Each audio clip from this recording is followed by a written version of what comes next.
Au cœur de la vision du chef de l'État, Félix-Antoine Tshisekedi Tshilombo, c'est le peuple.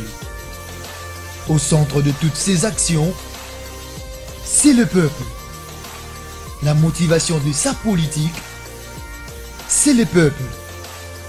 Alors, pour tout savoir sur un peuple fort et son président, suivez le Peuple d'abord télévision, la chaîne sacrée.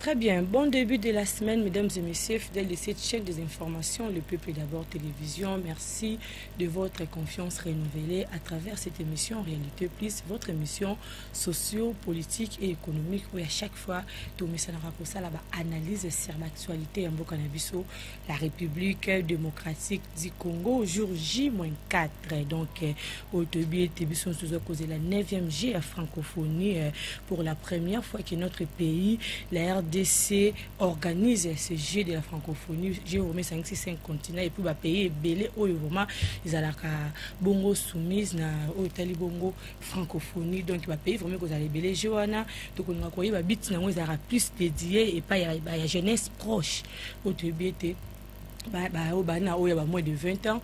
Donc bit na ils a plus pour valoriser pour exploiter ba talent ba constituer en talent et puis bit on se ali bon pour sangisa vu que ba pays francophone tous les 5 continents on est surtout ko sangana na amour na Italie bongo organisation ya francophonie. Alors sur ce je ne serai pas seul sur ce plateau to me resola sur Joana ba congolais bazali ko recevoir ya le lenge nini aspect nini vraiment congolais ami pessimingi à travers ces jeux congolais ya mbila ndenge to resola et puis et après ces jeux et là, on est vraiment il y a importance au Joana et quoi apporter les bisous de vis ni autorotique par rapport à Joana. On a rozalanga mon côté na plateau on a rozala bongo na mona mboka Jean Bosco Nzapa ozali bongo directeur national et a fait hand donc handball et la fédération handball au ventre soleil parce que il y a zali moi moko o yazali ya ba discipline sportive au mais mon kambi ya handball na ine to kosola vu que tout le monde que Joana est tali mingi au Italie bongo sport na biso et puis na culture na biso na ngonde to komika kosola ngo mwana mboka Jean Bosco Nzapa mbote na yo boni kala vraiment depuis au kenda na mikili ya poto to kuteno awoye pona jeu ya francophonie ubi oye pona makammosus sur la mine de temps en temps là, son excellence monsieur Kabulo et de temps en temps dans sport juste au botami na makila sport za makila nous aimons encadrer la jeunesse alors na kala qui va période nanga qui na ya mikolo epo na kuta penata la jeune des okende toute la jeunesse ali ko kende j'ai francophonie l'air yo qui était c'est pour la première fois que Bokana yo RDC zo recevoir Joana impressionnant les Arakini. D'abord, c'est plat qui mingi parce que tant que tu as encadré jeunesse, les raté qui peut s'arrêter en entraînement, mais il faut pas en but moko boy après l'entraînement, il faut pas participer à certaines compétitions. Or que compétition mingi option to salaka, la discipline sous et basant la possibilité à robimana libanda mboka te pour pour ne pas s'exprimer. Alors la difficulté est mingi sur le plan encadrement technique, sur le plan financier, mais mon konzina biso a sali penza abundi to sentir même attendre libanda to monaki a sali makas na ndenge surtout que j'ai on est fallu beta mboka na biso. En tout cas, quand on a topé président Tshisekedi, le coup c'est parce que tu sentais qu'il y a un dingue à Bundaki, Mikakatanzaki, Batobaosa, un dingue surtout qui a organisé un thème, et à Télémela qui est en gros, moi, on va la Zarandeng, on a un dingue, et Basali qui est bête en Ambokanabis. Dingue, et Basali qui est bête en Ambokanabis. Je rappelle aussi, surtout que lors il y a discours, il y a chef de l'État, il y a pour l'État de la nation, à promettre qu'il va congolais qui Joana qu'on a joué à effectivement tout le monde en haut 4 jours déjà 4 jours J-4 donc déjà le 28 vous allez vraiment qu'on accueillir athlètes au baouti par continent et baouti na 5 continents au baouti na pays na différents pays où ils ont bongo na pays francophone moi na mboka Jean Bosco que soit le tournoto y banana beats ya G francophone pour toujours ka bat nanzela G francophonie au batongi banzela au basali boy beat na vraiment ezali ni beat na makasi ezali pour l'épanouissement à jeunesse. OK. Et pour l'épanouissement à jeunesse parce que moni na mo mukende to yekoli likambo ya lisano. OK.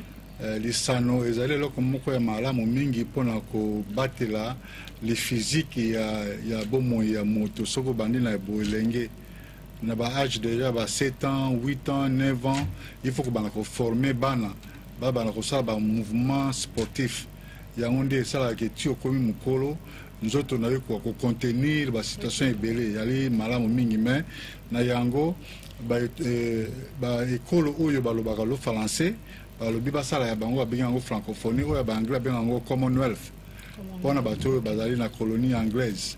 Alors oyo ya biso lokola toza na ngomba ya francophone yango wana de temps en temps bamboka wana basanganaka mpona kotia bana na biso oyo baza koyekola lisano basangana epuis eza mpe malamu bainteraction c'est culturel. omoni bana mboka na biso mpe bakutana bana ya mboka ekolo ebele mpona kosangana wana mpe epesaka mpe bwanya epesaka mpe mayele mingi na kati ya bato okutana bato okoya na chance okutana bango te epe efungola banzela ebele.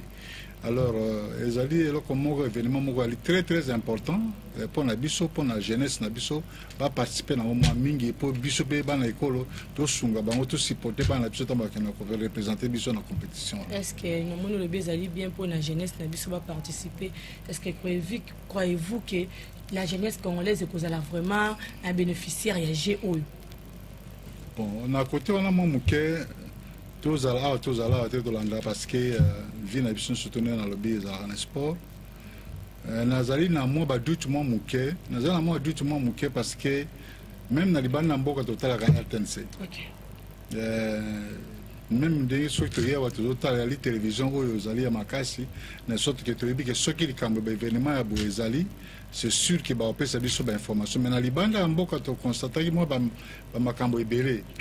Tokonstate makambo ebele ke nga moko personnellement na assista mingi na ko participer na ndenge baorganiser ba compétition neti ba jeux africain banini na bamboka mosusu. Alors organisation surtout ezalaka toujours à 100% te moi mbeba muke ezalaka mais accent oyo nga na moni esalami mingi te et que baninga na ngai bien que fédération na ngai ko participer na jeu ya francophonie te mais baninga mosusu ya ba discipline mosusu oyo ba ko participer na francophonie na tikel ko mona bango mingi te baleka na télévision ba me ko sura na biso to ba pe ba athlète na bango ba ko participer. Pour nga tan na kolonga na okene na stade na kino kumisa nani na ibe ata athlète moko te ya tennis ya basket ya football donc bazako sa publicité ya ba athlète na biso mingi te na ibita ata so ozoleka na nzela omonga ba fiche ya ba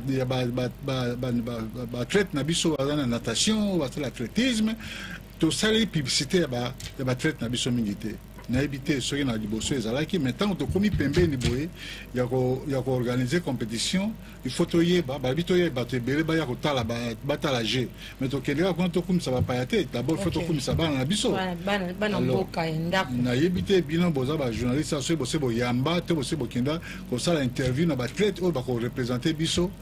Et puis même à ta collègue entraîneur tous tout na bombe mi tout na ndeni bo préparer ki ndeni bo sa ki ndeni nini po na zoka peka ba sango ke photos za médaille mais to za médaille en ndeni bon éviter tam susu ba préparer en secret dans bazo préparer en secret mais na koyo kayo apparemment oza ko douter plus na organisation ya J ndeni ozali koloba ngala ndeni na moni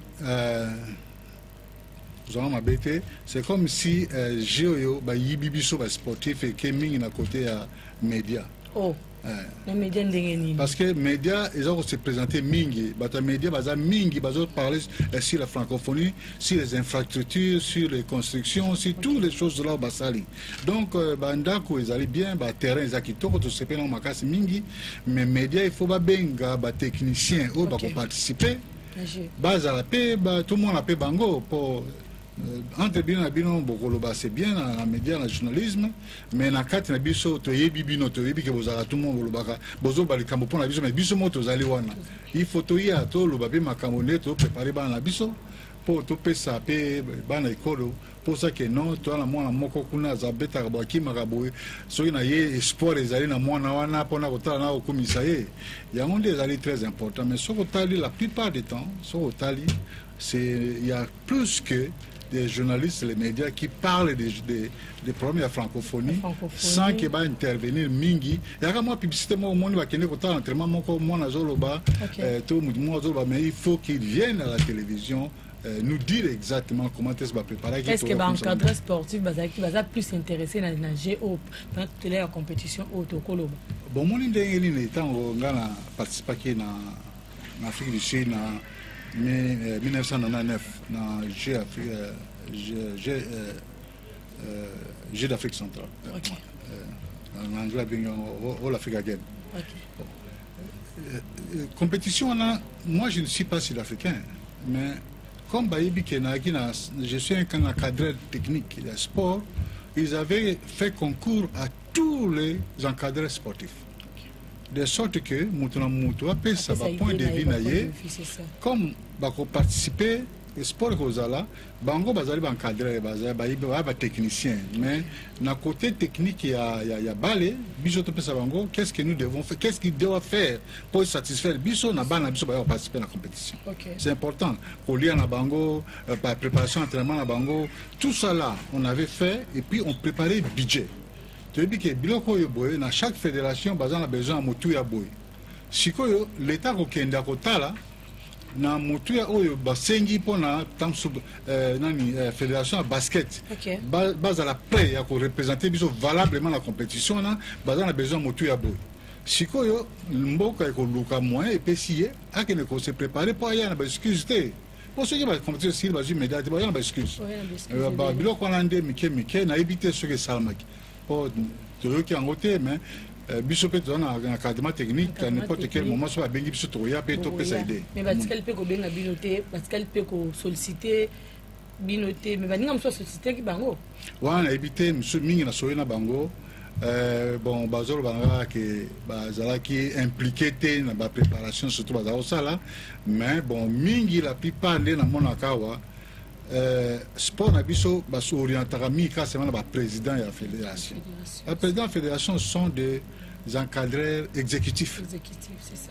Mais il y a la direction technique. Oyo bangonde basala programme na plan ya préparation ya bana pomba qui vont participer à la compétition mais baké compétition bazo qui ne osala pas compatible mais alors on a évité la plupart des collègues mingi na monique ba participer mingi.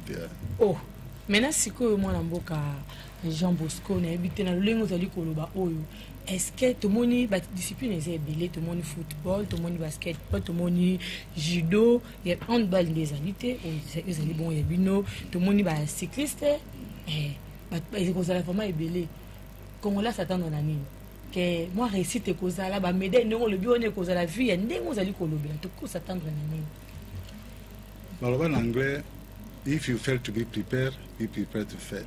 Donc ça veut dire que namokiri ceux qui ont eu occasion de se préparer pour ça il faut s'attendre que ceux qui ont échoué trouver un gain normal.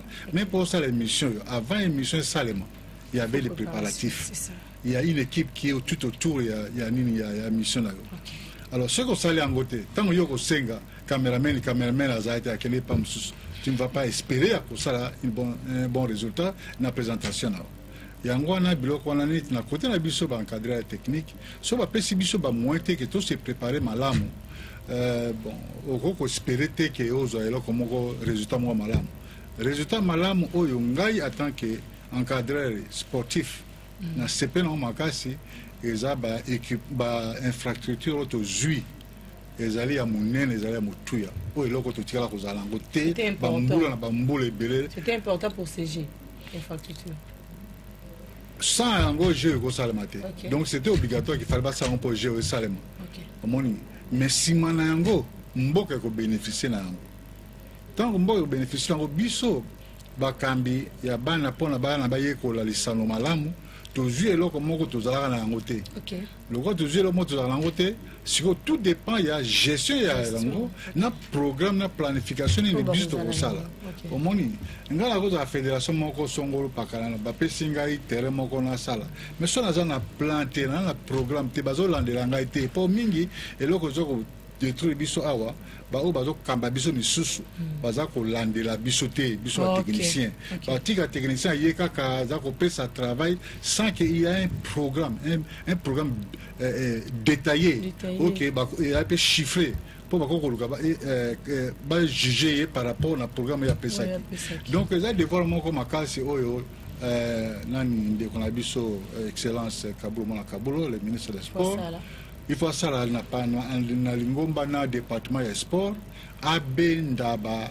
fédération pour na baye ba ko planifier après compétition qu'est-ce que nous devons espérer apparemment ba défense et beleza qui sur le plan sportif les qui par rapport au pied ba infrastructure ndenge za ki ozalati wana sorona wana à tout moment que à tout moment que nous simba micro ya un certain journaliste nous avons manqué de comme infrastructure de sport parce que les handicap munene na mbala liboso bana biso bayebaka te mpo na biso nete na handball to na moko eloko résine moko benga lokola col pour permettre osimba bale malamu alors soki beton na tel ouvert sika poussière ezali otie col ntango obambi ballon na mabele ballon ezwi poussière ekangami donc osimbi na maboko boye mo eza te mbala liboso toke batie col okobwaka bale ezokende de col eke ballon ekangi na maboko les enfants n'ont pas habitué avec ça autre intempérie tu vois il y a la physique soki biso tobelisa na bale à ciel ouvert tant yo obwaki bale tant obwaki bale na libanda intempérie ezali mopepe ezali ekodévier donc orientation ya ballon otika otire yango ekokoma te parce que mopepe ekodévier yango mais na kati na salle et c'est très bon parce que opesa barésultat moko ya malamu oza omona alors mpe ekodépendre mpe susu na biso bato toza koentraîne na biso tokoentraîne bango soki toza na mayele ya malamu te entraîner bango soki na programme malamu entraîner bango te on va toujours aller d'échec en échec, ce qui n'est pas bien. Donc, Mokonzi, il faut soutenir l'anglais surtout. Il faut soutenir l'anglais surtout, mais dernièrement, il y a eu 17 ans, il y a la compétition nationale des Obétama. National ya Congo, bana bauti bandundu, bauti baza internet na moi ba bisika mo quelconque, baza ko betango, veut que on a un terrain GDO ya lemba. Ba lobi madame en tout cas tozana ba problème ebele. Ba entretien na terrain wana ezala raté. Déjà ba terrain tapis synthétique wana. Et comme na ko tongo, ceux qui mo na zo beta bala beti beke na balé. Donc na éviter ceux qui veulent revoir ce qui fait en sorte que ndenge lobi awa ke infrastructure des vraiment difficulté, ezala qui plutôt difficulté makasi. Maintenant on peut déceler que ba congolais oyo bazali ko landela jewana bazali kozela jewana bango ba se focaliser plus l'infrastructure ou bien que na gé en moko en question. Moni image na biso pesa nécessaire. Lelo bato na mboka na bino ba beti mais bino mo bosali image ya malamu te. Eza malamu te. Moni il faut quand même pesa pe image ya bien. Image na biso ya lika football te po mingi so tozolo ba makambo même ba encadrement tout mingi on parle sur le football. On ne refuse pas, c'est le sport roi, c'est partout dans le monde, on connaît. Mais dans le suspect, moni pour ban les bélés dans le 100 et quelques millions de peuples congolais, ban les peuples 60% la jeunesse, on est surtout dans la discipline de mon côté. Il faut tout divertir yango. Ndenge nani président Abisso et la fédération Abisso, M. Amos Mbayo Kitenge, il a tout fait, en tout cas, objectif des alliés qui a image handball na niveau mondial. Et puis tout ça, il m'a cassé, il objectif il faut participer à la Coupe du Monde. Tout ça, il y a surtout comment travailler, encourager la jeunesse, tout qualifier dans la compétition olympique. Ancien ministre des Sports. Tout s'est qualifié dans l'Olympique. Bon, ce sont des choses qui n'est pas facile parce que la situation, on peut qu'il y a une possibilité, mais dans le terrain avec un très bon programme. En tout cas, comment on a su tous les moyens possibles. Comment on a su tous les moyens possibles, mais apparemment, promotion plus c'est ça, mais il y a Bandile, même si RTNC. Qu'est-ce qui fait en sorte que Bino, Bossali, promotion, T, Bino, ba sportif na koloba oboza na discipline ya sport pour nini bosali vraiment promotion wana mingi te po tozala na micro te to na caméra te oh non mais il y a des émissions sportives oh mais c'est na été oleki mais faut babenga yo koko ya so benga te wana nga ya te faut babenga yo on senti que bateau yo basimba micro na caméra ba s'intéresser na bino parce que bébé que bino beaucoup participer na jona bino de bato bozala ba star ya compétition wana OK tous au monde. Tu es bien star, tu es bien tuteur, il y a une alors, et c'est ça le problème. Donc, bien de terre biso. Sans bien trop biso de balarate. Alors, si vous savez que vous attirer micro na bien caméra bien sur biso te. Moi tout s'exprimer zaté. Aux hommes là-bas, ni que bazar belé, bazar na connaissance, mais belé et tout ça là.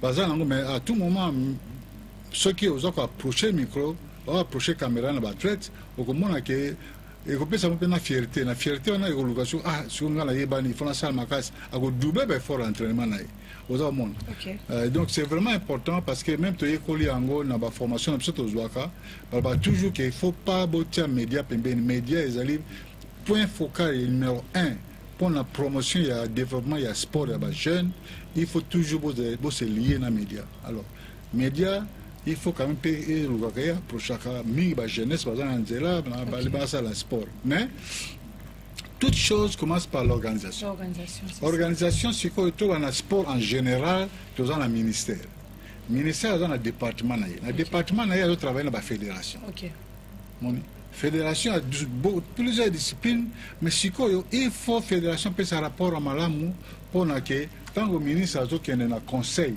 il parle de sport, il parle de discipline, il parle de la jeunesse. Mais à Kolobani, nous sommes biso la fédération, nous allons produire le comme na le bagam balambala, c'est le une fois, les animes. Les loyaux, chaque ministère a un budget mon va voter pour le ministère. C'est tout à fait normal pour étendre le malam. Il faut budget on les a. Mais sur budget au ministère na biso azwaka est-ce que ils allaient répartir égal pas à 100% qu'il y a égalité mais il y a toujours des sport il y a première catégorie deuxième catégorie troisième catégorie mais il faut disposer de moyens de sorte que ça va résultat pour niveau sport en beaucoup absolument là tout ça na délinquance c'est belé dans zela na balabala si tu bendes bango baye na sport ba ko tika biloko parce que baza na énergie ou baza na ngo bazo bunda na libanda wana énergie to ko tsa na sport so to ko tsa énergie na sport bana baza ba champion wato ma ko le tennis sport mais bi sport za bitumba itumba moko mais ça réglementé parce que balibitre bazali ezala n'importe quelle discipline et ça itumba pozo lugo gagner tant moto lugo gagner et ça compétition alors surtout bango na force physique na o bazana ngo wana to baxi ba mayele dans certaines disciplines oyo to go pesa bango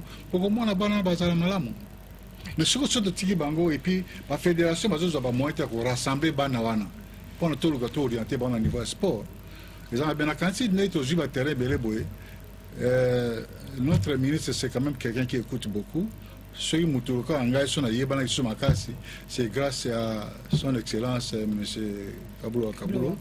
Il a découvert un jour à Moninga a bendi caméraman a bifo zonga muto ya zwinga interview wana handball mais il y a une préparation en football en Afrique du Sud tant avec mon anglais avec azui avec la qui sabat monsieur va être na Zarawadi.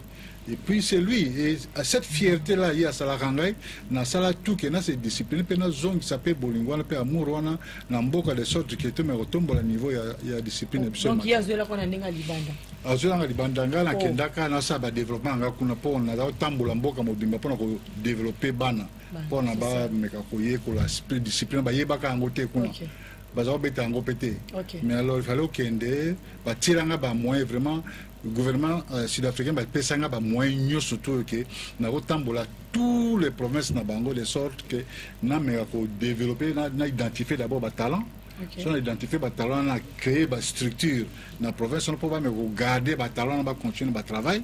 Après, si on a chaque année 2 ou 3 fois par an, on a rassemblé les talents où ils un peu dans l'écolo, on a bon internement, de sorte que nous avons trié les meilleurs athlètes ou créer l'équipe nationale.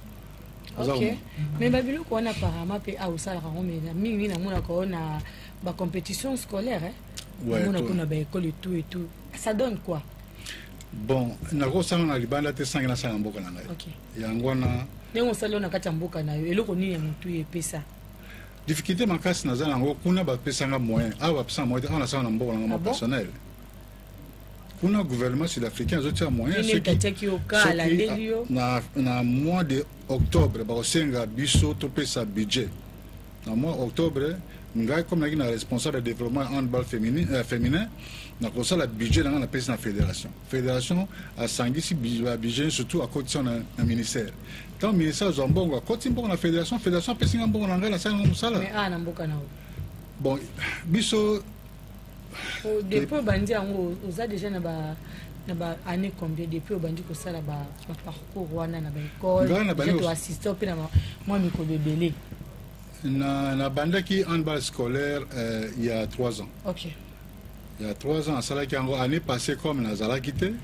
Et puis, Mingi, Zali, Soki Namuke, Oyo, tout ça la business, surtout aux mois, Matabis Mouke, nous devons tout un peu dans notre ban. Pour nous encadrer. Ça la découverte, il y a ban et belé, ça va talent. Alors, tout ça, ma case, parce que tout le monde, surtout ça, les beautés, la plupart sont remarqués en gros. La plupart des athlètes, au bazar, ça va être en compétition, on va être dans les bandes. Donc, namboka msuba formé bango biso tozo bango pour utiliser bango. Mon colonel peut biso utiliser wa France et to mboka msuba bazo bango ya biso bango.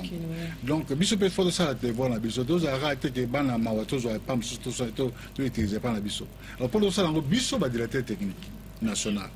Faut tout ça un bon travail. OK, ba fédération peut ba yo que la biso.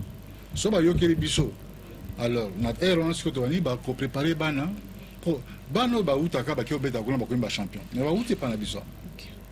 Alors manque encadrement compétition mala muté ko pesa ba moyen financier mala mozate bano bazo kende bano bazo ki alors c'est compétition ya handball scolaire déjà 3 ans déjà peut aux ali bon encadrer bana et puis je pense que ba meilleur peut ba bimaka na kati ya compétition wana ba meilleur wana bosala ngoni avenir na bango comme ralolengeni après ça va ba meilleur. Ce qui te identifie dans le handball scolaire, mingi sikoyo, tant que ça la catégorie qui est toute une compétition cadet, toute compétition junior, les années na mingi na bana la utaka na classe. Nettement na moko a utaka na école moko les années na Massina, a keneti ko beta compétition na Tunisie. Alors aux hommes on est là qu'on a mon an di makate qui a na classe, les là bako sélectionner qui peut représenter mon parti na niveau Tunisie. Donc vous avez na bafoui. Ouais, en tout cas, que vous ne le voulez pas. Bisous de tout au Taka, tout banaka, des mois dans la classe, vous mettez la basket en classe, vous mettez la handball, tout ça.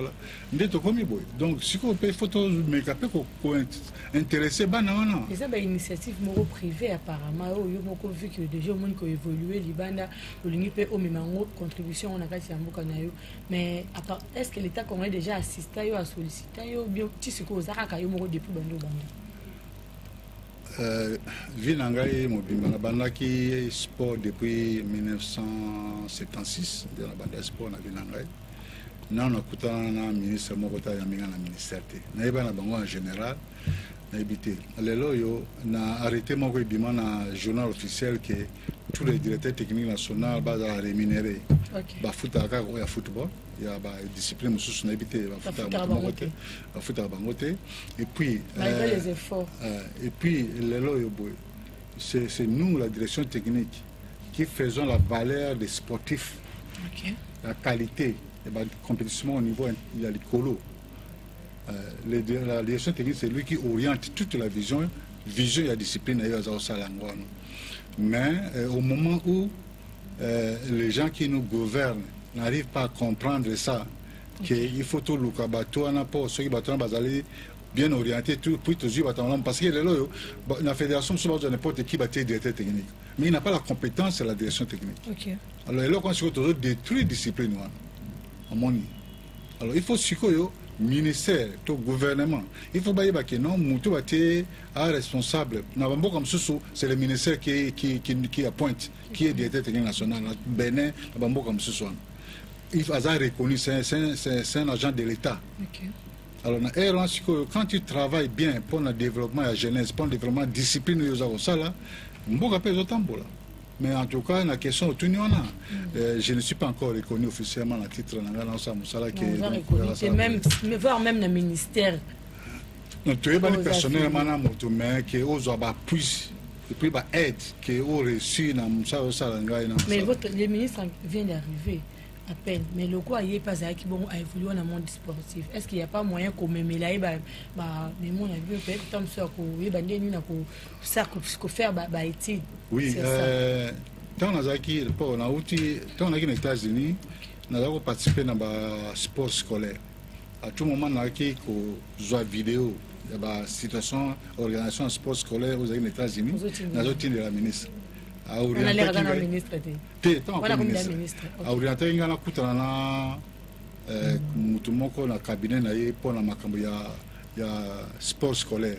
Bana yena na kutana mutu wana te. Alors na lukana kutana to so na mutu wana tamso avec à travers ça on peut conseiller au ministre, mais l'État peut sa ministre possibilité. Okay. Il faut qu'on encadre la jeunesse. Pour qu'on soit encadré la jeunesse, c'est délinquance et autres. Okay. Merci beaucoup, mesdames et messieurs, fidèles de cette émission de Réalité Plus. Comprenez, nous allons face à un acteur sportif, nous allons un directeur national et technique, il y a handball, donc il y a fédération handball, il y a vraiment encadré à Salsamo la compétition PBL, surtout handball scolaire, sauf moi de la initiative, voilà ce message on Bosco nous a pas vraiment zarabongo parmi les initiateurs, aya kanzala kalibanda, aya kanakati yambuka na pas la ndela ya onde na ye, to sepela ki to le o etali bongo G francophonie, to ebi ke G wana ezali bongo la sport est en akati et puis culture est en akati vu que sport est en akati on te l'a dit un acteur sportif donc mais kako là vraiment bien parce que population congolaise est-ce que recevoir Jewana comme étant de tous au Congo G de la francophonie ou bien recevoir en gros le ko la ndenge nini recevoir en gros le ko la G avec infrastructure pour te moni plus c'est comme si au moins mboka le katali amoni banzela amoni ndenge babongisi ba site wana tata Raphaël babongisi partout azo sepela à l'époque ça la boyete nanya ngwa sala makamba boye oyo kaka Fati Beton mais to boyete to ko sepela Fati Beton c'est notre président parce que c'est lui au vraiment prona qui pour la Jewana na kati ya mboka na biso mais qu'est-ce que les Congolais peuvent retenir par rapport à ces jeunes yango na kusenga interview aux qui sur terrain pour vraiment certains Congolais mais qui koloba na micro na biso ya Réalité Plus à propos ya Jewana to kosenga na ressources d'accord nanga balancer biso yango et puis to kozonga pour na to continuer na message Jean Bosco Nzapa. Moi je dirais ceci, le jeu c'est bien bon mais il faut savoir qu'est-ce que la population en bénéficie parce que toutefois to ressent la biso jeu ici mais pour population à bénéficier la nuit dans tout ça. Parce qu'il ne faut pas oublier, madame la journaliste, de la réserve Likolo Makassi. Moi, je dirais ceci. En tout cas, mon impression, c'est ça mon et l'autre, tout le monde a été, tout le monde a. Bref, pour Bongsambo, il y a un problème de la volonté. J'ai compris que Bisso Congolais, Bacha Bisso Spou la Kolina, Mora Bisso Moko. Vous comprenez? C'est-à-dire que ça biso spirwana ya koina mboka rara donc ba kotsa biso c'est des kindeki koina mboka na biso donc on se bola mutu boya je sais que kosimba te donc on nous a mis un esprit vraiment démoniaque mais on comprend maintenant avec l'actuel président Fati Beton on sent que abandi ko biso na kati ya libio ataki biso spirwana. Avec ce qu'il est en train de faire, j'ai récupéré du seul pour comprendre que Mboga Oyo, c'est aussi mani na maboko, on sait le quoi, bien, le quoi qui toko, t'as la gaga peu de temps, francophonie même te bonus babino pour, bota la bien même bonga mia, donc c'est pas possible, donc la martyr, bon donc c'est vraiment énormément à couper salon. La seule chose, aimer notre pays quand on est vivant. Chaque chose a un début. Début de ce Zara qui te côté. Début de ce bandara malam. On va le badani. Banobaka le poto le baka. Ma deux so bato belé et de la soy. Vous comprenez? Ma deux so bato belé bayaka et de la soy. C'est-à-dire nous toujours ça y est à poupuli. Aïe, on juste à poupuli. Juste à ce belle. C'est-à-dire si nous nous mettons ensemble, on va faire quelque chose de mieux. Comme c'est le début, ce n'est pas le résultat qui va compter d'abord. D'abord, c'est la volonté de participer à la route participer quelque soit de quoi améliorer mais tout bandanani faut suivi moko ya munene ceux qui ba kotia ba neti ba sous-traitance ceux ba sous-traitance ba kozala bazala pona ko kengola biloko oyo ceux qui ba kotia ba to à l'état ya mbini bazala po ba kengola biloko oyo c'est vraiment patrimoine mo batika biso ya infrastructure mo ya kitoko vraiment. Moi, je dirais ceci, le jeu c'est bien bon, mais il faut savoir qu'est-ce que la population en bénéficie. Parce que toutefois, tu ressens l'habitude jeu ici, mais pour... Voilà, merci beaucoup mesdames et messieurs. Merci le président Fatih, merci Totikali bon l'infrastructure, merci Angela Kitoko, mais plus apparemment les Congolais baza ko retenir kaka biti ya GT pour Congolais c'est pas liming. Qu'est-ce qui a fait en sorte que Congolais c'est la kaka ming na ba œuvre oya moni. Merci Marlène. En tout cas, c'est tout à fait normal. Il y a normal parce que c'est la première. Il y a au moins la Babylone quand ndengwana ndenge ndekolanga mobana lobby et là, comment ils ont quitté, tout ça là, mais il y a un monsieur qui est un citoyen de ce pays, qui est l'amour en Bokoyo, monsieur Etienne, monsieur Félix Tshisekedi, qui a vraiment, je pense, tapé sa main sur la table, dire que et là, il faut Salem. Donc, c'est un nombre pour le moment, il y a un nombre visible. Visible et on va tout. On parle de mingi pour la terre, mais tant que vous bandagez après 4 jours, tant que vous s'en allez au bêta, ah, on s'en allait pas tourner d'accord pour les locaux. Alors, on a pu sur les robots qui savent, aux commentaires, même à temps Macambo, on a le bio, il y a présentation, il y a bisous cadre technique. Naza sûr que moi, dans la compétition, bon, il y a un bisou parce que vous êtes obligés, parce que ce seront les athlètes qui seront mis en star aux monde. Mais dans le Gagi, quand même, avant, pendant et après, quand même, vous impliquer quand même des techniciens. Il y a un lien avec l'habité que beaucoup ça, je suis sûr que nous attendons la compétition en tout cas Baozal. Parce que bien vous allez le tuteur. Ouais. Et puis slogan mon il faut tout senga Félix Tshisekedi le président a méga kotia on a munoko yo na mutu ya peuple congolais. Bah bien en anglais mais en français tout le côté bah proudly congolese. Okay. Donc ça veut dire que être fier d'être congolais. OK. Parce qu'il y a des fois, fierté en tout cas dans les sociétés. Si autant bon là, non, il faut tout tomber la moutou, on doit être fier d'être congolais. Bisous sur la Sénégal, sur plusieurs fois, changer de nationalité de l'Union parce que Congo comme Congolais, ils ont la valeur ma casse que les Kabambo comme sous Donc il faut slogan et quote partout. Moni, il faut quote partout que tous à la fier d'être congolais. Tous à la fier d'être congolais. Au Moni, ou l'équipe paye, ok paye, va respecter. Donc on a aussi dans le consommation l'occasion qui semble. Alors le sur c'est là comment on a que baluka ba to ba kengira ba infrastructure surtout ba saliwana. N'est déjà difficile en parce que toi la mentalité on a été. Moni ailleurs ce sont des privés qui gèrent les infrastructures. OK. Après il faut appeler ça un gérant, un manager. Il y a un manager qui a allé pour le terrain pour les sportifs. Pour tous les amis qui étaient 3 sur 4, la fédération est belée. Tant sur 3 ou 4 fédérations va se retrouver dans le terrain. Alors, ceux qui programment les AT, il y a la même air va se retrouver dans le terrain. Donc, il faut gérer de sorte que ça la programme. Il y a Herbe aussi, il y a Herbe aussi de ça. Malheureusement, pour la bise années. Au moins, terrain est comment lieu à la propagande politique. Au moins, terrain est comment place à la day. Au moins, terrain est comme lieu comme sportif et nous comme sur notre activité. Donc, il faut loi moko bima. Il faut le ministre de la Mélango. Loi moko faut bima. Il y a ça banaja kolobake. Na ba stade kuna ils ont comme ba cabinet d'avocat, ils ont comme ba bar, ils ont comme blomondengwana. Alobaki ango. En passant, mais il faut pas me coûter à loi moko. Pas me coûter à loi, mais mingi on le béli ba terrain moi na mboka. Jean Bosco Nzapa mais tout le monde va trouver le bino banda ouais. T'as na sima pas na zali koloba.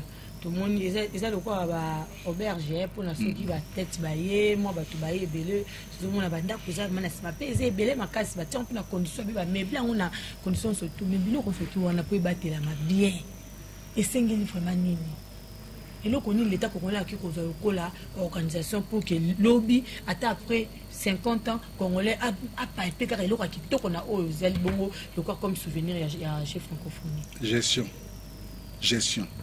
gestion et leur mot capital mais banda ko wana to ba équipe bela wa la préparation ba match est belé au lieu to kende na poto ko internet bana po ba ye ko la ko beta banda ko na to ko internet bana wana tout est là ba terrain ezali to ça ba préparation mora bien aux hommes mais mutu aza ko gérer il faut ayeba que place aux couleurs et longwe il faut bino mo pesa ki mbongo pour gratuité. Ils ont bon man donc les lots parce que na li songolo pakala ba futa parce que même à l'état même à mon konzamboka so dans la manifestation mo nga sala manifestation ba tsenga ke écouter talo boni mais n'attend ba zo tia ba budget ya talo wana il faut ba tia pe talo ya place ba ko sala manifestation même dia ba kena ko sala ba manifestation na carte stade ça a un coût. Montant de gérer stade fort que non et vous coûtez bien $50 000 il faut pas foutre à $50 000 non donc faut pas payer en direction là pas payer ça montant de gérer parce que bon on a on apprend ça la maintenance que le politique à quand dengo yo kuta au morning alors tous appels bon de tient la pochité tous en bon on a to battre là et kota contrôle la malamu est-ce que peut apporter quelque chose dans le gouvernement et belé au moni les lois ndenge zalon bambo comme ça ba ko ya pe au sala internement bambo kana biso hein mbongo na ko kota na caisse à l'état aux hommes mbongo na ministère des sports ko bénéficier nango pour ko encadrer ba développement donc il faut une bonne gestion de sorte que musala malamu sala na eloko yo mbongo ya mboka ebimi ba tongi nango et fan la même à 50 ans OK na ba terrain mususu na mboka mususu. Parce qu'il y a plus de 100 ans, mais allez entretien. Exact. Mais puis, justice. Ce qui m'a dit, c'est toi, c'est ma bé, bakpe naye, abongisa. C'est important. Il y a que une parenthèse. Autant que la toilette publique exacte. Tu as obligé de faire baby sabala mboka na biso aux hommes mais ce sont des choses que il faut tourner ça en de sorte que autant bon nzela te que pour ça mo sali o ebi place na rotika ngote alors même na terrain na biso na le côté na terrain na tout ça ba terrain na biso faut to j'ai déjà moi na limba ba komi ba athlète ba zo déclarer mais je suis à ma casse entretien exact depuis que rabatia terrain on a tisiko yo kaka boy moi mboka Jean Bosco to komi vraiment na suka émission de Sengozali pour dire to yambaki yo et puis na matière oyo pesibiso na ba découverte tout vraiment auto to tiko découvrir ah na maloba na ba propos surtout na Itali bongo discipline ya handball et puis na Itali bongo fonction oyo zali kozwa sur le plan sportif na ndenge omiki kosola moi muke en tout cas esali biso kitoko makasi na habité espoir ni 4 jours déjà tu vendredi ah le 28 ezali ko banda okoyebisa congolais nini moi ben est-ce que vous allez nini et puis nous est bongo discipline na bino alors bosso na ko senga na peuple congolais to me ko soutenir pour battre belé en mboka libanda bazolu kwake ez à l'échec que francophonie à l'échec pour na ko yoksa mokonza mboka sonité to sala ke to za la présent to supporter compétition wana to ata to kena na terrain ezali na 3 résultats victoire match nul na défaite alors to pola to gagner to ke kuna kokumisa bana to ke kuna bitumbate to ke kuna otia désordre te to zana limemia to kene kokumisa lisano po o pe baboy ko ya bazana soni ba mona ke ah to boy ko ya pamba ta ku ndenge ba mo sali au pays numéro 1 francophonie Guinée le monde bon voilà to ko tanga na politique e mo mo konza mboka bine le président opesa bango pona yebi pe ke ya za mona mboka bi koloba alors yoza politique hier yibinde na ko soana bango parce que asali ndenge nyu surtout a prouvé na batu que non nga na ko organiser jeu et puis moi je suis un pays digne comme pays francophone. Il a démontré ça. Ok, il a démontré ça. Tout comme moi, la Souka, merci beaucoup.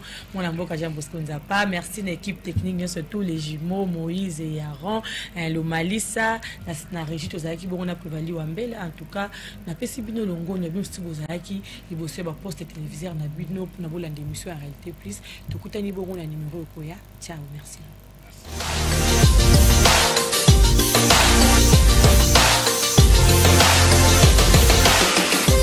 Au cœur de la vision du chef de l'État, Félix Antoine Tshisekedi Tshilombo, c'est le peuple. Au centre de toutes ses actions, c'est le peuple. La motivation de sa politique, c'est le peuple. Alors, pour tout savoir sur un peuple fort et son président, suivez Le Peuple d'abord télévision, la chaîne sacrée.